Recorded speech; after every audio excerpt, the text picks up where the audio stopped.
ಇದು ಸತ್ಯ. ನಾನು ನೋಡಿದ್ದು ಕೇಳಿದ್ದನ್ನ ಹೇಳ್ತೀನಿ. ಓದಿದ್ರೆ ನಂಬಿ, ಬಿಟ್ರೆ ಬಿಡಿ.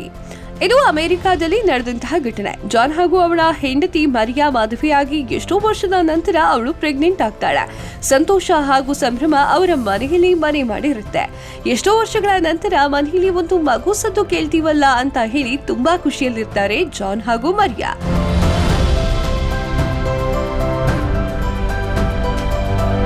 ತಾಯಿಯಾಗುವ ಆಸೆ ಮರಿಯಾಳಿಗಿದ್ರೆ ತಂದೆಯಾಗುವ ಆಸೆ ಜಾನ್ಗೆ ಇರುತ್ತೆ. ಹೀಗಿದ್ದಾಗ ಒಂದು ದಿನ ಹೊಟ್ಟೆ ನೋವು ಮಧ್ಯರಾತ್ರಿಯಲ್ಲಿ ಶುರುವಾಗುತ್ತೆ. ಮೊಬೈಲ್ನಿಂದ ಫೋನ್ ಮಾಡಿ ಗಂಡನಿಗೆ ಬೇಗ ಬಾ, ನನಗೆ ಹೊಟ್ಟೆ ನೋಯ್ತಿದೆ ಅಂತ ಹೇಳಿ ಹೇಳ್ತಾಳೆ. ಗಂಡ ಕ್ಯಾಬ್ ಓಡಿಸ್ತಾ ಇರ್ತಾನೆ. ಹಾಗಾಗಿ ಹೆಂಡತಿಯ ಕರೆಗೆ ಓಗುಡ್ತಾನೆ. ಕಸ್ಟಮರ್ಗೆ ಹೇಳ್ತಾನೆ, ನನ್ನ ಹೆಂಡತಿಗೆ ಡೆಲಿವರಿ ಪೇನ್ ಆಗ್ತಾ ಇದೆ, ಹೀಗಾಗಿ ನಾನು ಹೋಗ್ಲೇಬೇಕು, ದಯವಿಟ್ಟು ನೀವು ಬೇರೆ ಕ್ಯಾಬ್ ಮಾಡ್ಕೊಂಡು ಹೋಗ್ತೀರಾ ಅಂತ ಕೇಳ್ತಾನೆ. ಅದಕ್ಕೆ ಅವರು ಒಪ್ಕೊಳ್ತಾರೆ.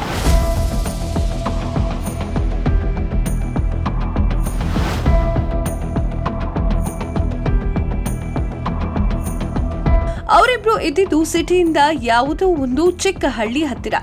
ಯಾವುದು ಹಾಸ್ಪಿಟಲ್ ಇರೋದಿಲ್ಲ. ಹೀಗೆ ಹೆಂಡತಿಯನ್ನ ಕ್ಯಾಬ್ನಲ್ಲಿ ಕೂರಿಸಿಕೊಂಡು ರೋಡ್ನಲ್ಲಿ ಬರ್ತಾ ಇರುವಾಗ ಮೊದಲ ರೋಡ್ನಲ್ಲಿ ಹೆರಿಗೆ ಆಸ್ಪತ್ರೆಗೆ ದಾರಿ ಎನ್ನುವಂತಹ ಆರೋ ಮಾರ್ಕ್ ಕಾಣಿಸುತ್ತೆ. ಕಾರನ್ನ ತಿರುಗಿಸಿ ಹಾಸ್ಪಿಟಲ್ನ ಹತ್ತಿರ ಜೋರಾಗಿ ಹೊಡ್ತಾನೆ. 30 ಕಿಲೋಮೀಟರ್ ನಂತರ ದೂರದಲ್ಲಿ ಒಂದು ಹಾಸ್ಪಿಟಲ್ ಕಾಣಿಸಿರುತ್ತೆ.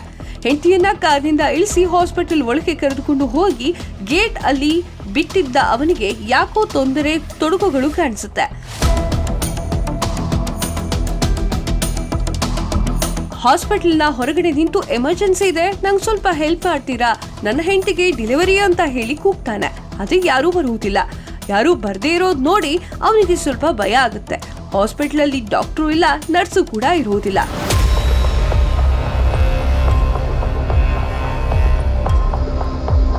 ಹೆಂಡತಿಯನ್ನ ಎತ್ಕೊಂಡು ಹಾಸ್ಪಿಟಲ್ ಒಳಗಡೆ ಹೋದ.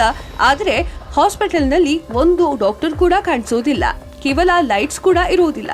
ಒಂದು ಲೈಟ್ ಮಾತ್ರ ಎಮರ್ಜೆನ್ಸಿ ಲೈಟ್ ಅಂಟಿರುತ್ತೆ. ಅಲ್ಲಿಂದ ಒಬ್ಳು ನರ್ಸ್ ಬರ್ತಾಳೆ. ಹೆಲೋ, ಏನಾಯ್ತು ಅಂತ ಕೇಳ್ತಾಳೆ. ನನ್ನ ಹೆಂಡತಿಗೆ ಡೆಲಿವರಿ ಪೇನ್ ಇದೆ, ಅವಳಿಗೆ ಡೆಲಿವರಿ ಮಾಡಬೇಕು ಅಂತ ಹೇಳ್ತಾನೆ. ಡೋಂಟ್ ವರಿ, ನಾನು ಎಕ್ಸ್ಪೀರಿಯನ್ಸ್ ಹ್ಯಾಂಡ್ ಇದ್ದೀನಿ, ಸುಮಾರು ಡೆಲಿವರಿಗಳನ್ನ ಮಾಡಿದ್ದೀನಿ, ನೀವು ಟೆನ್ಷನ್ ಮಾಡ್ಕೋಬೇಡಿ, ಕೂತ್ಕೊಳ್ಳಿ, ಡಾಕ್ಟರ್ ಸದ್ಯಕ್ಕೆ ಇಲ್ಲ, ಇದು ಎಮರ್ಜೆನ್ಸಿ ಕೇಸ್ ಅಂತ ಹೇಳಿ ಸ್ಟ್ರೆಕ್ಚರ್ ಮೇಲೆ ಕರೆದುಕೊಂಡು ಆಪರೇಷನ್ ಥಿಯೇಟರ್ನ ಒಳಗಡೆ ಹೋಗ್ತಾಳೆ. ರಾತ್ರಿ ಸುಮಾರು 3 ಗಂಟೆಯಲ್ಲಿ ಆಕೆ ಅವಳನ್ನ ಕರ್ಕೊಂಡು ಹೋಗ್ತಾಳೆ. ಬೆಳಿಗ್ಗೆ 7 ಗಂಟೆ ಆದ್ರೂ ನರ್ಸು ಬರುವುದೇ ಇಲ್ಲ. ಹೆಣ್ಣು ಗಂಡು ಸದ್ದು ಯಾವುದು ಕೇಳಿಸ್ತಾನೆ ಇರಲ್ಲ.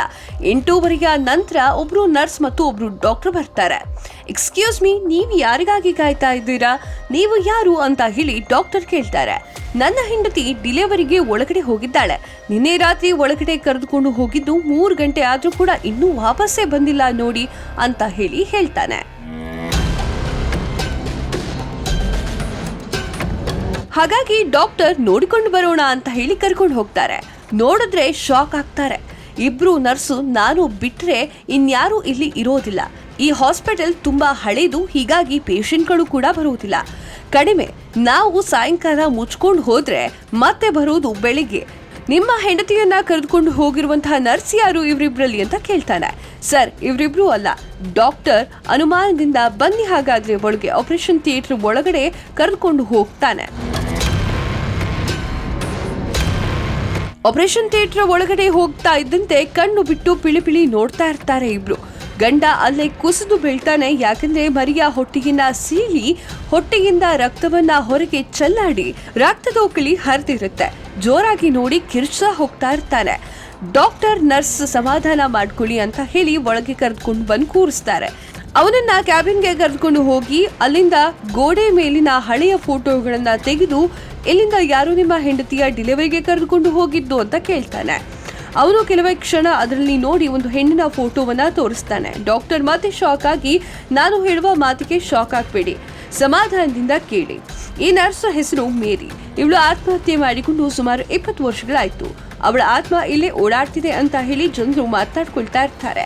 ಹೀಗಾಗಿ ಜನರುಗಳು ಬರೋದಿಲ್ಲ, ಹೆದರ್ತಾ ಇರ್ತಾರೆ.